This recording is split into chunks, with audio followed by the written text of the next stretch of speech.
Kalau mereka orang-orang yang bukan pribumi Indonesia menganggap kita pribumi Indonesia adalah sebagai budak-budak mereka. Diam saudara. Berani nggak tes DNA? Diam saudara. Berani nggak tes DNA? Diam saudara. Berani nggak tes DNA?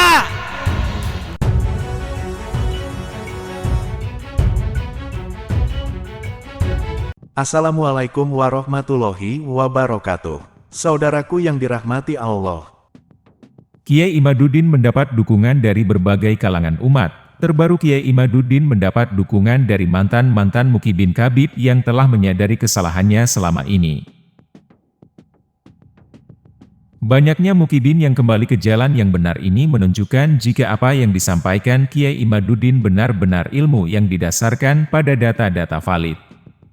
Karena mustahil para Mukibin akut para Kabid bisa sadar jika apa yang disampaikan Kiai Imad hanya abal-abal. Tesis Kiai Imaduddin telah menjadi jalan terbukanya akal pikiran banyak orang. Melalui tesisnya Kiai Imad telah memberikan cahaya kepada banyak hati yang selama ini terkontaminasi doktrin Kabid. Seperti apa yang mencuat ke permukaan pada sesi dialog antara Kiai Imaduddin dan umat pada seminar kebangsaan baru-baru ini. Mari kita simak videonya. Yang kedua, Kiai Haji Imaduddin Al-Bantani terus saya dukung perjuangannya sampai kapanpun untuk menegakkan. Hampir tiap tahun teman saya itu setor hasil infak makam itu ke Abah Lutfi bin Yahya Pekalongan. Itu hampir tiap tahun, dan itu kata teman saya itu minimal 5 karung. Terus tahun 2023 kemarin makam Mbah Depok itu ternyata dibongkar. Jadi saya jadi kaget juga waktu itu. Saya ke Semarang ketemu dengan istrinya si teman saya Agung itu. Ternyata karena Agung itu punya syahadah asli dari Habib Lutfi dan makamnya itu ternyata kosong. Hakul yakin bahwa Habib itu bukan dzurriyyatur Rasul. Itu kebenaran testimoni apa yang saya alami sendiri. Jadi tahun 2021 saya itu mau ke Jombang Teguireng nengok anak saya karena nyantri di sana. Sampai di Semarang saya dicegah sama teman saya di Semarang namanya Agung, tapi saya biasa manggil Tisen, itu teman kuliah saya.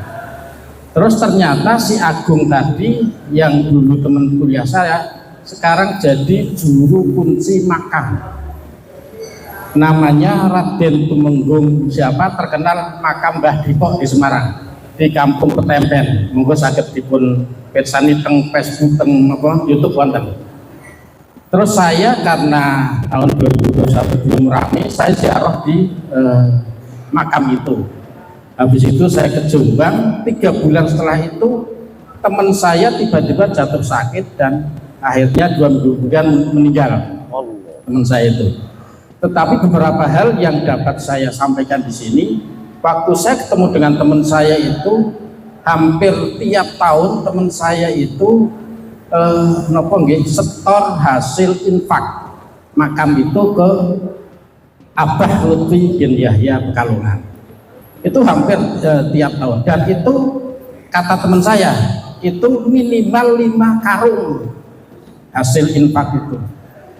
Nah, dilalah karena teman saya sudah meninggal tahun 2021, itu bulan April, berarti 3 bulan berikutnya sekitar April, Mei, Juni, Juli lah beliau meninggal. Terus tahun 2023 kemarin makam Mbah Depok itu ternyata dibongkar. Jadi saya jadi kaget juga waktu itu. Saya ke Semarang ketemu dengan istrinya si teman saya Agung itu. Ternyata karena Agung itu punya syahadah asli dari Habib Lutfi dan makamnya itu ternyata kosong. Itu testimoni pertama. Jadi itu menjadi keyakinan saya dalam mensikapi satu. Yang kedua, mengambil keputusan saya sama keluarga saya bahwa hakul yakin bahwa Habib itu bukan dzurriyyatur Rasul. Itu pertama. Yang kedua, pada bulan Juli kemarin, Kang saya sedikit lagi. Pada bulan Juli kemarin, 1 bulan yang lalu, saya diamanati dari orang tua saya disuruh menjual mobil Panther tahun 97. Nah, ada teman Muhyiddin Purbalingga berdomisili di mana, di Bojongsari, nelpon saya, Kang nyun sewu, saya mau lihat mobilnya. Akhirnya mobil itu saya parkir di garasi, terus saya lihatkan, si orangnya itu bilang, ini yang mau beli bukan saya Kang, tapi Habib Salim dari Selawi.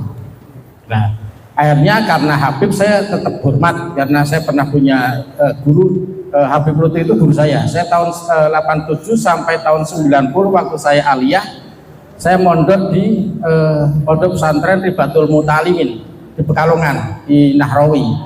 Jadi saya tiap seminggu sekali itu biarin aja. Terus saya tiap hari Minggu itu saya selalu ikut rutinan tempat Habib Lutfi, Simtud Duror sama Rotib Al-Hadad. Jadi dua hal itu yang saya ikuti selama 3 tahun saya ikut Habib Lutfi. Sudah lebih dari 4 menit. Terus nggak apa-apa. Melanjut yang tadi, yang bulan Juli tadi, akhirnya Habib Salim dari Selawi itu mau beli mobil saya. Itu pas hari Jumat.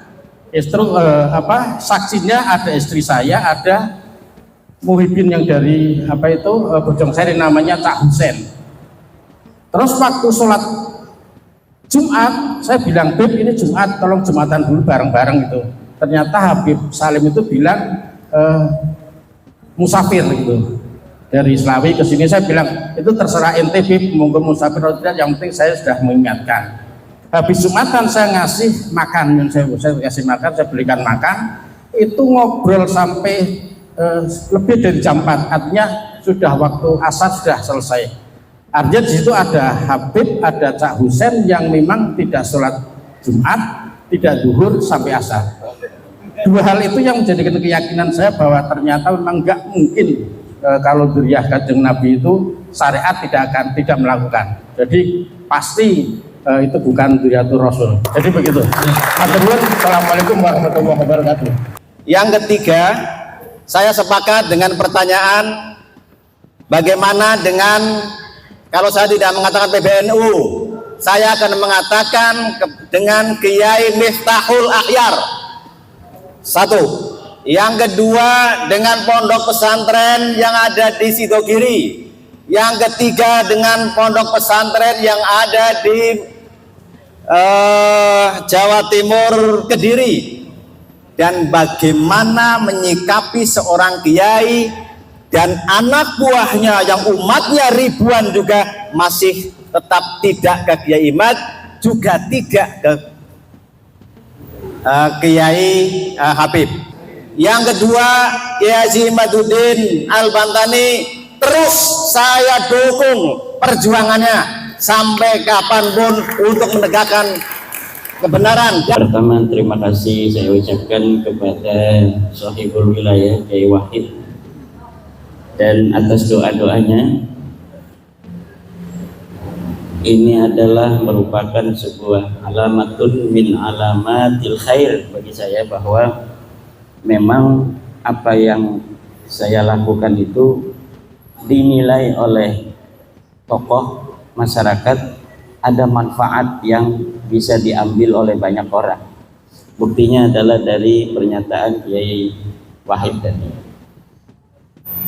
Untuk pertanyaan bagaimana upaya saya untuk agar pembahasan penelitian tesis saya itu bersinergi dengan PBNU, ya saya kira secara kelembagaan PBNU pada hari ini tidak ada kata menolak tesis saya, walaupun memang belum ada kata menerima tesis saya, tidak ada. Ada beberapa tokoh di PBNU hari ini yang mengatakan terlihat nampak berseberangan itu kan cuma satu orang. Yang jelas-jelas itu beliau menolak. Itu pun beliau menolak bukan pada isi daripada tesis saya, Yang beliau tolak itu adalah karena menurut beliau saya kelihatannya maksa orang untuk mengikuti saya bahwa Ba'lawi ini bukan turunan Nabi. Gus Fahrur itu mengatakan bahwa dia bukan menolak isinya, tapi menolak saya kelihatannya memaksa orang untuk percaya bahwa Ba'lawi itu bukan turunan Nabi. Yang dia inginkan katanya kalau sudah buat tesis membatalkan, ya udah, orang mau percaya mau tidak itu biasa perbedaan pendapat. Nah, itu di situ. Padahal memang saya ketika mengatakan bahwa Ba'lawi ini bukan keturunan Nabi, tidak ada memaksa orang. Misalnya, Yai Wahid, kalau nggak percaya awas, nggak ada itu. Adapun ketika terjadi sebuah dinamika dalam forum diskusi, yaitu adalah penguatan dan pendalaman dari materi yang sedang dibahas. Misal, ketika terjadi, saya mengatakan hakul yakin bahwa para Ba'lawi Habib ini bukan turun Nabi. Itu adalah dinamika dalam sebuah forum, baik dalam sebuah debat, diskusi maupun dalam ceramah. Untuk apa? Agar orang-orang mengetahui kadar keyakinan kita terhadap apa yang kita teliti. Karena orang, terutama orang awam-awam, itu tidak bisa meneliti seperti para kiai. Kiai kan bisa baca kitab. Ketika saya menyebutkan kitab, dia bisa verifikasi kitabnya. Benar nggak apa yang saya sampaikan? Saya sebutkan ini ke dalam kitab anu, dia bisa pelajari. Oh benar. Dalam kitab anu, oh benar. Oh dalam kitab anu, oh benar.